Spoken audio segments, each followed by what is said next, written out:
everyone. Welcome to our virtual Grow and Learn session for September. Glad everyone got up early to join me this morning. We're going to get right on into this presentation. I hope everyone's feeling well. Our Trees Atlanta virtual speaking series is from Browns Mill Food Forest. My name is Celeste Lomax. I steward the medicinal herbs at Browns Mill Food Forest, and I love what I do. Welcoming everybody for a positive and efficient interactive virtual learning experience with Trees of Atlanta. If you have any questions or comments you'd like to ask the speaker, utilize the chat tool and directly type your questions into the text box. The moderator will read the questions after the session. You can go to celestialcaresolutions.org to subscribe for any of the newsletters or any of my products that I sell. Browns Mill Food Forest newsletters, you can subscribe at the Browns Mill Food Forest Atlanta, or you can go on the website and subscribe. I have been at the Browns Mill Food Forest for 2 years now. I started off as a volunteer, and then I got hired on from Trees of Atlanta. I am also the owner of Celestial Care Solutions, where I sell all natural products and medicinal herbs and teas and etc. Trees of Atlanta's mission is to protect and improve Atlanta's urban forest by planting, conserving, and educating. You can sign up for our newsletters and learn more about our up and coming events and opportunities at www.treesatlanta.org, facebook.com/treesatlanta, Trees Atlanta, Instagram, and Facebook. And you can also find me on Facebook, Twitter, Instagram, Celeste Lomax. My medical disclaimer. Only a physician can diagnose, treat, and prescribe for the illness or disease. I neither diagnose nor treat diseases, nor do I prescribe remedies. The human body has an innate power to heal itself. Without this power to self-heal, even the most advanced medications and procedures would ultimately fail. The role of the herbalist in this healing process is to consider the client as a whole person and to consult with the client concerning changes in lifestyle, diet, and supplementary herbs and or vitamins to foster and increase the state of the balance of health, thus maximizing the body's self-healing capabilities. We are going to go into what we call a turmeric milk. It's also known as golden milk also, after I tell you a little bit about the immune system. When the immune system recognizes a problem, it normally responds to address the problem. However, the immune response cannot be activated. The immune system becomes compromised. Therefore, the disease and infections are able to invade the body. So when your body is compromised, your immune system can tell. And it's almost like, something's not right here. So this vast network of cells and tissues are constantly on the lookout for invaders. Once the enemy is spotted, a complex attack is mounted by the white blood cells. The immune system is spread throughout the body, which involves many types of cells, organs, proteins, and tissues. So with that being said, when the reason why stress actually triggers the immune system is because the immune systems notice that something's going on that is not familiar. So when stress attacks the body, it's like, what is this? This is not comfortable for me. So it sits there in your body until we do things to eliminate it. And that's when these good old recipes come in. So our first recipe is going to be how to make turmeric milk. Turmeric milk has tons of properties. It's antiviral, antibacterial, antifungal. So on your supplies, you're going to need some turmeric, we have it all right here. You're going to heat your milk up in a small saucepan over a medium heat for 3 to 4 minutes. You can use all kinds of milk with this. You can use almond milk, oat milk, rice milk, um, or hemp milk, all kinds of milks. You can also use cinnamon with cloves. You can use, when it says stir in the honey or cinnamon, you can add nutmeg. You can add vanilla extract. You can also make turmeric as your own. You want to have a whisk so that you can mix up all of your ingredients that you put inside of your turmeric milk, and then you can reduce it to a medium low and let it simmer until the desired temperature. I don't like mine too hot, so with that being said, you want to add your honey after. Some people add it during, but I like to add my honey after. So once you pour all of your ingredients, you have your ginger here, your cloves here, your I have allspice here, and your turmeric into your milk. You can put it in a nice jug. I use the cinnamon as a garnish. I don't know if you all can see, but I actually have my turmeric here, milk here, with my cinnamon garnish inside. And this is so good. I use this turmeric milk at night also. It calms and relaxes me. And I've started using this turmeric milk in place of hot chocolate because all the ingredients in here have antibacterial, fungal, immune boosting properties inside of them.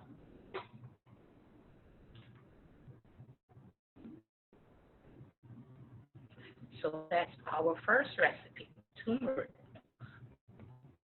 My course is not working. Next, we are going to move into our elderberry syrup. We have all of these great goodnesses in elderberries. Yes, I said goodnesses on purpose. Boosting the immune system, fights and protects against bacterial infections, fights and protects against viral infections, reduces the symptoms of colds and flus, helps clear sinus infections, has natural diuretic and laxative effects, anti-inflammatory properties, anti-carcinogenic properties, alleviate symptoms of allergies, rich in antioxidants, rich in vitamin A, and it's healthy for the skin. Elderberries is very tricky. You don't want to pick elderberries too soon when they are red, green, any other color than this beautiful, deep, rich grape color here. This is where you're supposed to harvest elderberries. If you harvest them too early, they're going to have toxins in them, so you want to make sure that they're at this color right here. As you can see, there are a lot of great benefits in elderberries. Everyone knows about elderberries now. A lot of people want to make their own syrups, which is why I thought I would do this on elderberry syrup. It's very expensive in the store because it's getting so popular. People are just jumping the prices up to $25 and $30 when you could just make this at home and keep it in your refrigerator and make it at a very low price. So you're going to have 3.5 cups of spring water, 1 2/3 cups of wild crafted elderberries. I like organic elderberries or wild crafted, so you'll know that they have all the nutrition and no perks, anything added to it. I add 1 cup of raw honey, 1 stick of cinnamon, 4 cloves, and 2 thumb-sized gingers. When you're using all organic, like the ginger here, you want to use a spice grinder. I make sure I dehydrate and make everything dry, and then use my spice grinder to grind it all up. So you're going to combine the water, the elderberries, the ginger, the cinnamon, the cloves, put everything in a pot and let it simmer for about 15 minutes. Remove from the heat and let it steep for 14 minutes to an hour.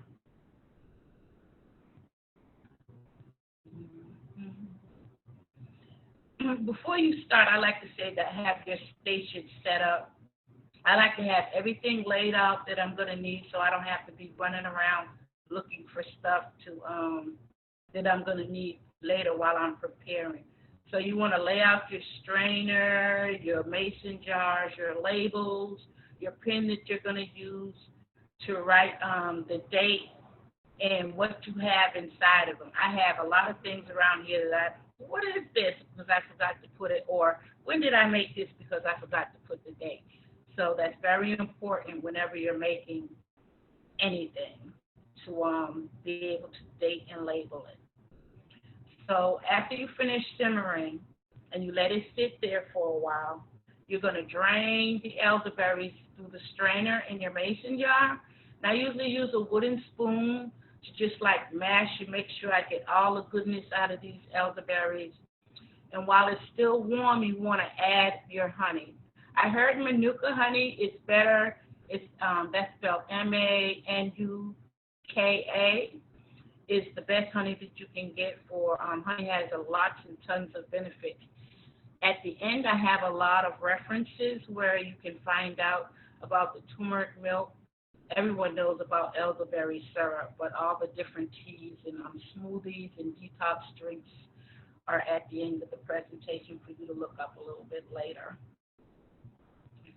Okay, so once you strain the mixture and let the liquid cool until it's lukewarm, then you want to add your honey. So you don't want to add the honey while it's cooking. On this process, on the turmeric milk, I added the honey while it was cooking. But during this process here, you don't want to add the honey until the very end. When the honey is well combined into the elderberry mix, pour the elderberry syrup into a mason jar or a 16-ounce glass bottle. So here's the finished project. I actually had another mason jar here, so I made about 16 ounces and a little bit over with this recipe. So you want to make sure that you sterilize your jars before putting anything into them. So make your syrup ensure that they're airtight while it's warm. Date and label everything and refrigerate it while it's warm. And you should be able to use this for at least 3 months, 90 days. I wouldn't go past that to make sure that it's fresh. All right, we move on to something really, really great. And I know a few of you might have heard of sea moss. Sea moss is an awesome. I make sea moss gel, but it has so many minerals and vitamins in it. Sea moss is a type of algae which has been part of the human diet for thousands of years. Sea moss is used medically in other cultures for decades. It treats conditions ranging from cough and infections to low libidos. Okay, so I only have a few things that sea moss does here because it has so many benefits. It's something that you'll want to look up and really investigate the goodness that is in sea moss gels. It boosts your immunity system, it eliminates the mucus from your body, and it gives you energy. These are just the things that are pertaining to what will help you keep your immune system boosted. I wanted to focus on those benefits. Sea moss also contains 92 minerals of the 102 minerals that the human body consists of, such as the zinc, the iron, the iodine, the calcium, the potassium, B complex vitamins, sodium, sulfur, silicon, iron. I mean, the list goes on and on and on. Sea moss gel is something that you should have in your medicine cabinet for sure. I like the wildcrafted sea moss. You have to be very cautious on where you get your sea moss from because some people don't get it from the islands, and that's where I like to get my sea moss from because I know that the islands have that purified water. It doesn't have a lot of the stuff that our water has, contaminated water. So I really like to be cautious on where I buy my sea moss at. So I get this Irish sea moss, and you will need these supplies. the mason jar, your spring water, a colander, and you can either use lemons or limes to clean it with. I use limes because I like the taste of lime. The citrus in the lime, when you're cleaning it, it helps separate it and it helps remove all of that sand and dirt that's in the sea moss. So you're going to wash your sea moss at least 2 or 3 times because not only is it full of sand and dirt, it also has the seashells, bits of seashells in it also. So you want to rinse it 2 or 3 times. And I use my lime. I'll cut my lime in half and pour the juice and just rub it all and clean it really, really good. After you cleanse it 2 or 3 times, you want to put it in a saucepan and just let it, well, whatever you want to let it soak in, and let it soak there for at least 8 hours, covering it about 2 inches above water because once it sits, it's going to expand. So you'll squeeze your 2 lemons or limes after soaking it to help eliminate the salty taste. That's another thing that the lemon does. It eliminates that salty taste so that when you make the gel is not salty. And you can use the gel in anything, which we'll go over. You may leave the squeezed limes that you used in your soaking process so that it's being utilized while it's soaking. The least amount of time you want to soak your sea moss is 8 hours. It has to have at least 8 hours to expand. Or you can do it overnight. I just let mine sit overnight. And when I let it sit overnight, so I'm a visual person, so I wanted to let you all see visually how I do mine. I rinse it 2 or 3 times in the colander. Then I put my limes in it. Now I let it soak overnight. You want to use spring water or some kind of infiltrated water, fresh water. Squeeze 2 lemon or limes and let it go on overnight. Now, when you go on overnight, before I go to this slide, when you soak it overnight, because I left out a slide, so you all have to excuse me on that part. When this product is finished and it's done soaking, you want to put a little bit more water in it. You're going to want to blend it. When you blend it, this is where you make it the consistency that you want it. I like my sea moss gel very thick, so I will start off with just half a glass of water.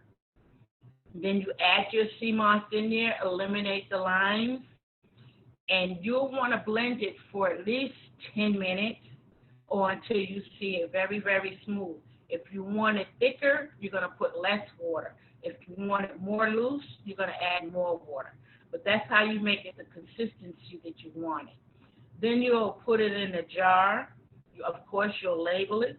You will date when you made it. Sea moss is good for 2 to 3 weeks. After the 3rd week, I would discard it and make a fresh batch. Okay, now we're going to move on to our smoothies.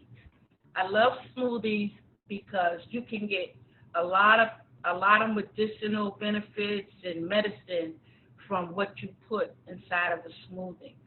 I have a friend that does not like vegetables, but when I make her a smoothie, she doesn't taste the vegetables and she'll drink it. That way she gets all her nutrients that she needs from vegetables just from a beverage.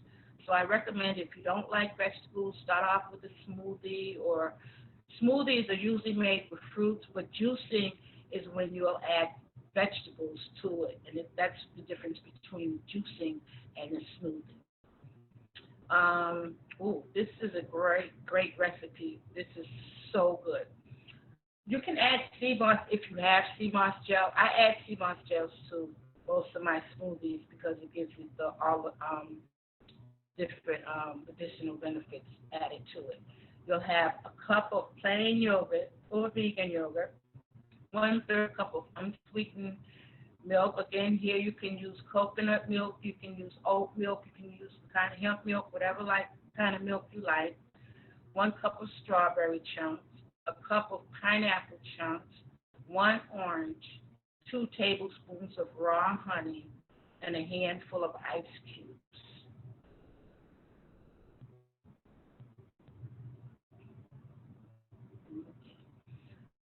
Vitamin C is very important when supporting your immune system. Remember, again, all of these recipes are things that are going to support your immune system. Honey is high in antioxidants, reduces ulcers, and raw honey, not filtered or pasteurized honey, is very important. You can get organic honey, raw honey. Those are, jumping ahead. Okay. Pineapples have significant health benefits also, like boosting the immunity, potentially fighting cancer. Strawberries are packed with vitamin C, fiber, antioxidants, and more. Oranges are a healthy source, we know, of vitamin C, germline, folate, antioxidants, and they have multiple health benefits. Yogurt provides protein and calcium, and it may enhance healthy gut bacteria. Unsweetened almond milk is nutritious, low in calories, and doesn't raise your blood sugar. So I do have some bonus teas here. Ginger Tulsi tea is very, very good for you. Ginger turmeric tea and our fresh mint lemon tea. So on the ginger Tulsi tea, you want to have 3 Tulsi basil leaves, 3 bay leaves, 1 teaspoon of cinnamon, black peppercorn, or cloves. Now, I'm going to give you some benefits of some of these things here, all at the end. Here we have our ginger turmeric tea. Then we have our fresh mint lung tea, 4 mint leaves, mullein leaves, manuka honey, and anise hyssop. Okay, so I'm going to go back to 3.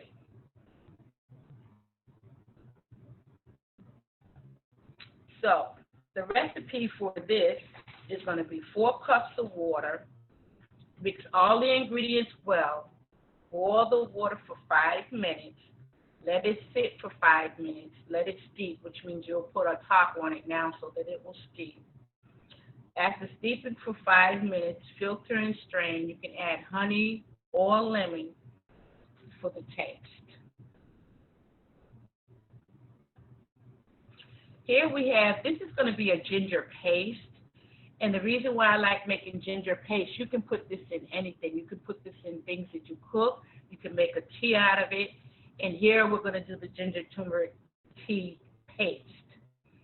So to make the paste, you're going to have 4 cups of water. And then you're going to mix it well with the ginger, the cinnamon, the turmeric, the cloves, and the cayenne. Again, if you're using fresh products, you want to dry them out and then use your grinder. If you're not using fresh products, you can just use the powders and put them in. 4 cups of water, then you add everything together. You let it boil. You let it sit for 5 minutes, steeping with the cover on it. Then you strain it, and this is going to be a little bit thicker because it's going to be a paste.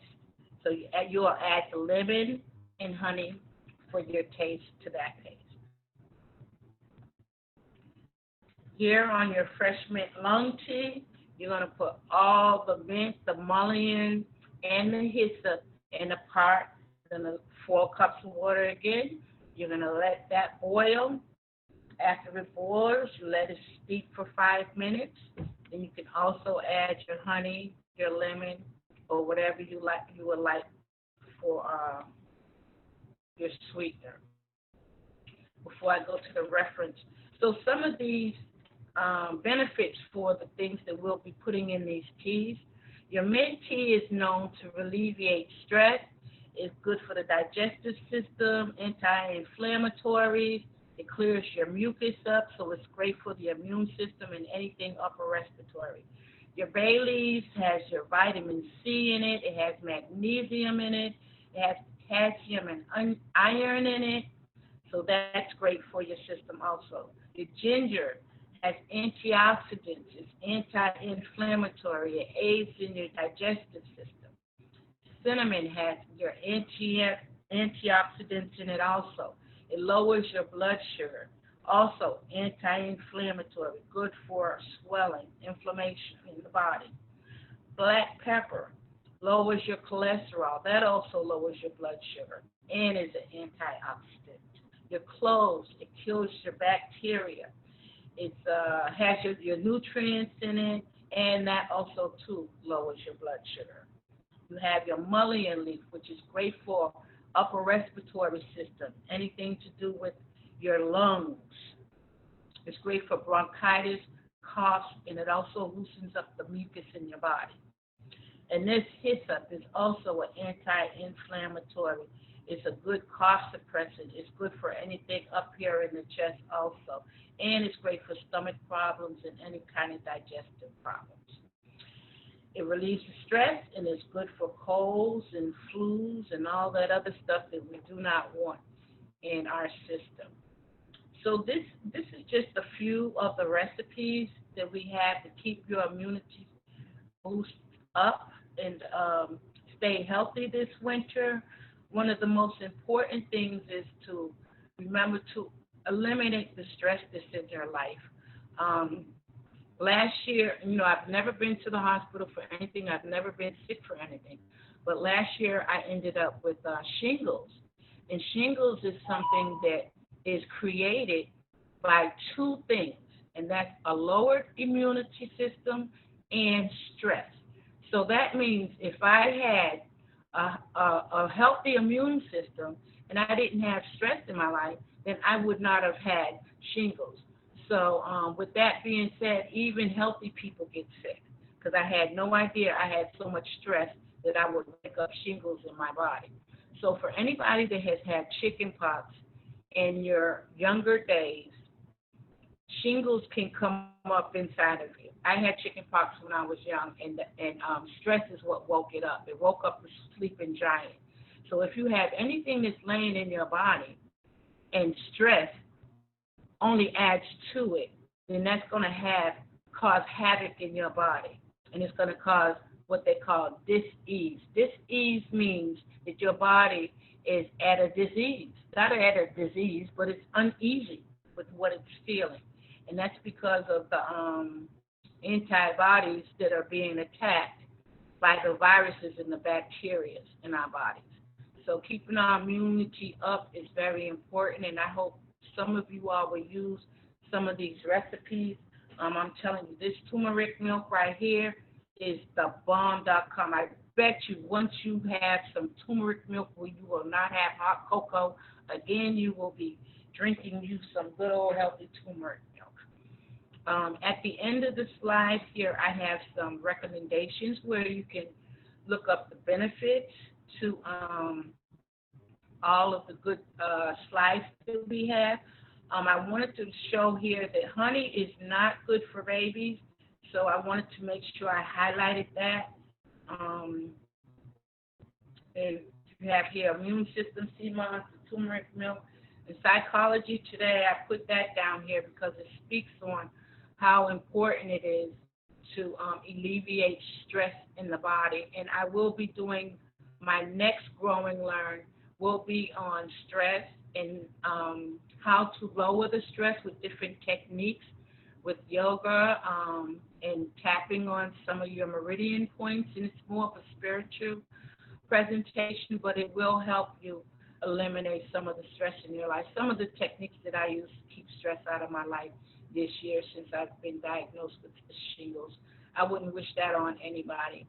So with that being said, I am going to turn this presentation over back to Maya. I appreciate everyone that came to the presentation this morning, and I greatly love each and every one of you. Ashe and namaste. Awesome. Thank you so much, Celeste. That was so informational. So now, and perfect time for the upcoming fall season, some immunity boosters. So that's great. So now we will go ahead and have our Q&A portion. I see we do have some questions in the chat. If you want to directly type your questions into the chat box, you guys can go ahead and do that now, or you can also enter your questions into the Q&A box down at the bottom panel. So Celeste, our first question we have is from Christy Garrett, and it is, how much of the elderberry syrup do you take each day? Oh, great question. Thank you. I forgot to put that. Okay, so for children, you want to do a half a teaspoon once a day. For adults, it's a teaspoon once a day. Now, if you're having symptoms for a child, it's going to be a half a teaspoon every 2 to 3 hours. For an adult, if you have symptoms, it's a teaspoon every 2 to 3 hours until your symptoms dissolve. Great question. Great. All right. Next, we have another question. We had a late entry, and they were wondering, are the recipes somewhere online, or do you have that available? Yes, I will make this available on Trees Atlanta, where you all signed up for volunteers, and it's also going to be on my website, which is here now. I don't know if you can see it. I'm sorry. Can you see the slide, or do I need to share my screen to see it? You can share your screen, or also I can, while you're answering the next question, I can type your email into the chat if that makes that easy for you. I mean, your website, I'm sorry. Okay. That's fine. Perfect. I can go ahead and do that. All right, so I'll work on that. And also we have another question. And Erica asks, where are some good resources for purchasing the wildcrafted ingredients? Well, www.celestialcaresolutions.org. I sell sea moss and I sell the gel also, and I sell the elderberry syrup also. Okay. Do we have any other questions for Celeste today? Grand Rising, Erica, it's good to see you. And Rose, Grand Rising. All right, and I see another question that asks, do you sell elderberries? Yes, I do. And is that available also on your website? Yes. Okay, great. And we will include that in the follow-up email that will go out to everyone. We ask that we do appreciate all feedback, and we send out a feedback survey and a link that will follow after the webinar to you. And I will include Celeste's information to get in contact with her and also her website. Also, another question we have, when is your stress video? I will try to put that together for you in November or December, because I know the holidays can be very stressful for people. So yes, October's Grow and Learn is already booked, so I will, if not November, definitely December, and if you are on our registration, you will get a copy of all our Grow and Learns. But I'm definitely going to try to do that in November, because I know the sooner the better, because we're all stressed out in these times and days. I also want to say, to eliminate some of the stresses, we need to stop watching so much TV. When I cut on the TV, I get so stressed out. Or at least eliminate some of the things that you're watching on TV, because it seems like every time you cut it on, it's something negative. So, yeah, that's definitely something we want to watch. Great. Okay, and I think that is our last question. If we have any other questions, and again, our Grow and Learns are every second Saturday of each month. All right, I'll wait just a couple of seconds, see if we have any more questions, or Thank you for all of my participants and all the questions. You know, I love you guys. I appreciate you also. All right, well, I guess that is it. Thank you so much, Celeste, and thank you everyone for joining us today. I hope you guys have a great day. Thank you. Peace and blessings. Ashe.